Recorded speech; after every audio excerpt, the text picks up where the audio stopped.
Assalamualaikum warahmatullahi wabarakatuh. Waalaikumsalam warahmatullahi wabarakatuh. Dulu, karena sekarang sudah menunjukkan pukul 1 ya, 1 siang. Yang pastinya yang dari kalian sudah mulai banyak keluar dari pagi hari. Mudah-mudahan di kesempatan kita kali ini di mata pelajaran bahasa Indonesia ala wa kulli sholihah al-Fatihah.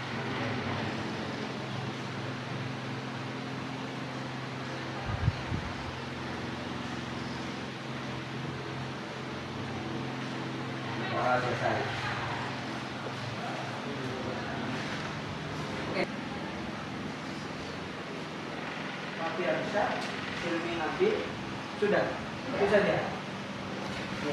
Berarti hanya 2 anak saja ya. Oh iya. Nanda bagaimana? Kemana dia? Sudah berhenti. Sudah berhenti sekolah. Jadi yang tidak masuk hanya 2 orang. Tadi puisi, prosa, kemudian drama. Oke. Satu bentuk karya sastra ya, dari ketiga ini yang pernah kalian buat itu apa? Ayo, yang pernah kalian buat? Buat yang pernah buat puisi, bagus. Drama atau saya pernah buat cerpen Pak? Ada yang pernah buat? Pernah. Cerpennya itu fiksi apa non fiksi? Fiksi ya, karangan. Pernah ya? Berarti itu kalian sudah pernah melakukan atau membuat sebuah karya sastra. Contohnya drama. Atau di sini ada yang pernah memerankan sebuah drama? Siapa? Apa nama dramanya? Kemerdekaan Pak. Drama? Kemerdekaan. Apa lagi? Siapa lagi yang pernah ikut sebuah drama? Saya pernah jadi pemeran di sebuah drama teater mungkin ya. Bentuk karya sastra itu ada 3. Nah, yang pertama adalah puisi, prosa, dan juga drama ya, sudah saya ulangi lagi, itu ada 3 apa saja? Puisi, prosa, dan juga drama. Kalau puisi ada di sini sudah ada yang pernah buat ya. Prosa, ayo prosa. Apakah kalian masih belum tahu apa sih itu prosa? Atau jangan-jangan kalian sudah sering membuat sebuah prosa, tapi kalian tidak tahu. Oh ternyata ini namanya prosa Pak. Ya, masih belum tahu. Nah, di sini kita akan belajar. Kemudian yang terakhir adalah drama. Seperti yang sudah saya jelaskan tadi ya, itu adalah drama. Oke, kita berawal dari karya sastra yang pertama. Ini adalah puisi. Apa sih itu puisi? Puisi itu adalah ragam sastra yang bahasanya terikat oleh irama. Yang pertama irama, kemudian matra, rima, serta larik dalam sebuah bait atau bait. Ya, itu adalah sebuah puisi. Jadi tanwin wajah Pak. Apakah puisi dalam membacanya itu harus menggunakan seluruh ekspresi kita Pak? Ya, benar. Puisi itu dibaca dengan penghayatan yang sangat dalam. Ikat dulu. 3. Oke. Coba kalian buka LKS-nya. Ya. Puisi dibagi menjadi 3 bagian. Yang pertama adalah puisi lama, kemudian puisi baru, dan juga puisi kontemporer.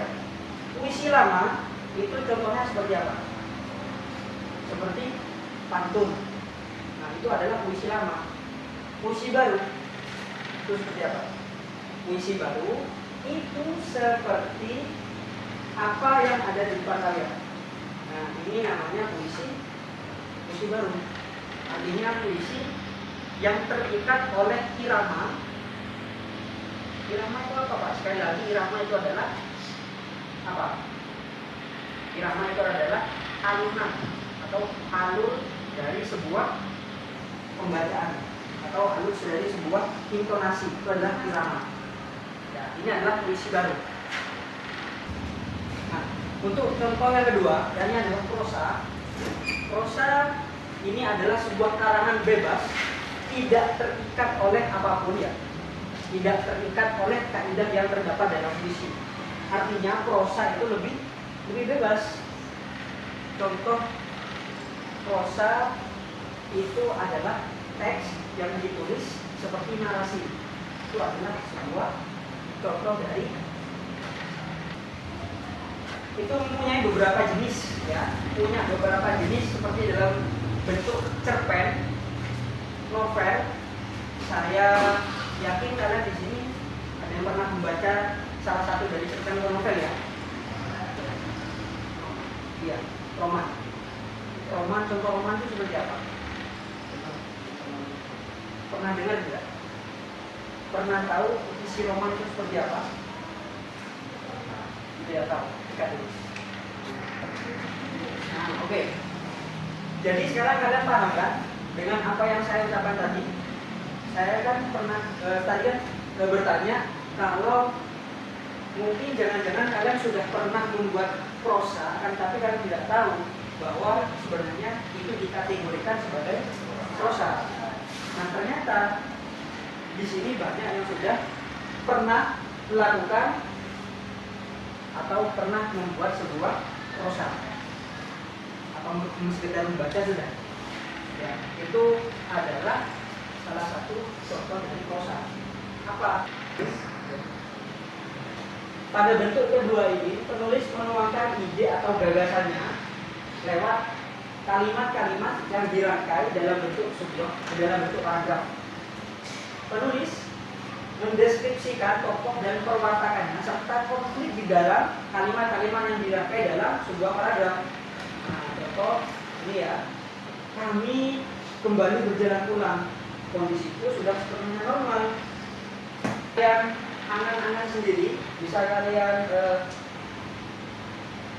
bayangkan sendiri, berarti dari kata ini, dari paragraf pertama sampai titik belakang ini menggambarkan kondisi, ya, situasi dari seseorang, ya.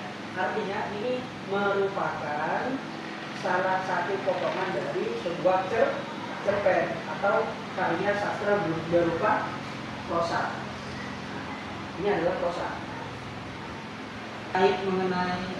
Mengenai prosa, puisi ataupun karya-karya sastra yang lain, cerpen. Ya, bertanya saja tidak apa-apa. Apa? Timun Mas dan Buto Hijau. Siapa non fiksi? Dongeng rakyat tentang bawang merah bawang putih. Nah, kalau saling tunggal itu apa? Fiksi apa non fiksi? Oh, itu non fiksi, Pak, sesuai fakta, Pak, karena itu ada patung, ada batunya yang menyerupai orang yang sedang bersujud, Pak. Tapi damai yang berarti berbuat, berlaku, bertindak, beraksi dan sebagainya. Itu adalah drama. Drama juga bisa diartikan sebagai sebuah cerita, kisah kehidupan dalam bentuk dialog dan latar tokoh untuk menggambarkan sebuah konflik. Nah, itulah drama. Jadi drama itu bukan hanya sebuah cerita, ya, akan tetapi drama itu dilakukan, ya. Drama itu dilakukan dan juga drama ini melibatkan banyak individu. Tergantung drama yang disajikan, yang ditampilkan. Contoh, saya ambil contoh lagi. Saya ambilkan contoh dari drama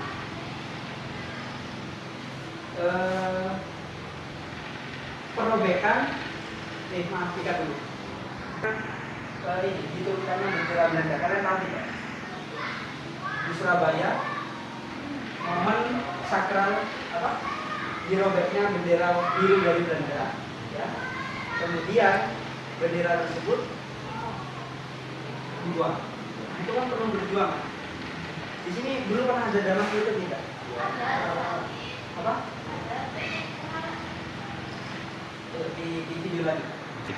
Nah, saya contohkan seperti drama pada Ya tahu.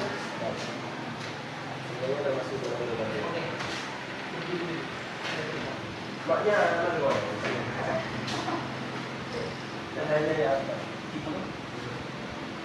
Nadanya ya. Kiki. Apa? Nada Pak panggil. Ya, panggil. Ayo. Kiki apa? Gue telah disindir sekali lagi oleh tajuk rencana malam ini. Aku dan juga kau rupanya termasuk golongan OKB. Apa yang istilah OKB? Orang kaya baru. Ya, memang kita OKB.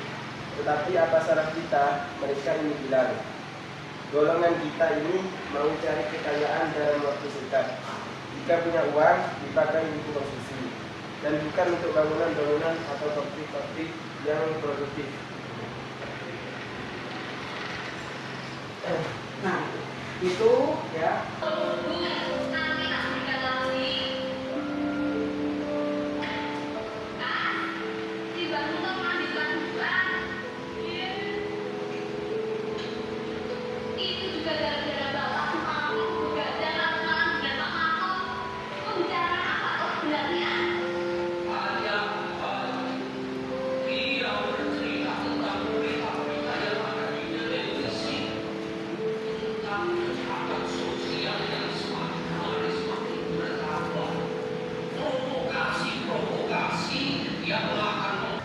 Pertunjukan tersebut kita publikasi di channel YouTube kita. Mungkin setelah ini ya. Ya.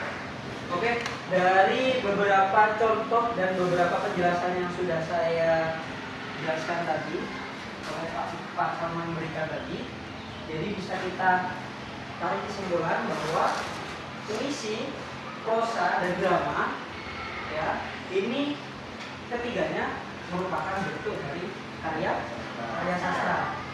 Kalau puisi itu adalah karya sastra yang dibentuk ya, yang dibuat sesuai dengan kaidah-kaidah puisi. Ya, artinya puisi itu berisi apa tadi? Puisi itu ditulis dan dibaca sesuai dengan imajinasi, ya, dengan penghayatan. Nah, itu adalah puisi. Kalau prosa, sebenarnya apa? Prosa adalah salah satu bentuk karya sastra yang berupa sebuah narasi, Pak, sebuah deskripsi. Nah, itu adalah prosa. Contohnya apa tadi? Contohnya novel. Contohnya seperti novel. Contohnya seperti apa lagi? Roman. Nah, itu adalah prosa. Kemudian yang terakhir adalah drama. Drama itu adalah salah satu bentuk karya sastra yang apa? Yang disajikan berupa naskah dan dialog. Artinya dalam drama itu terdapat sebuah apa? Ya. Oke, karena sudah berada di penghujung waktu dan pelajaran saya sudah selesai dan mata pelajaran bahasa Indonesia, maka baiknya kita tutup pelajaran hari ini ya. Semoga di pertemuan yang akan datang kita akan membahas secara terperinci. Artinya kita akan belajar tentang puisi, ya, belajar tentang prosa itu sendiri, belajar tentang drama sendiri dan juga praktek-prakteknya. Oke, baik ya. Doa siap mulai. Bismillah.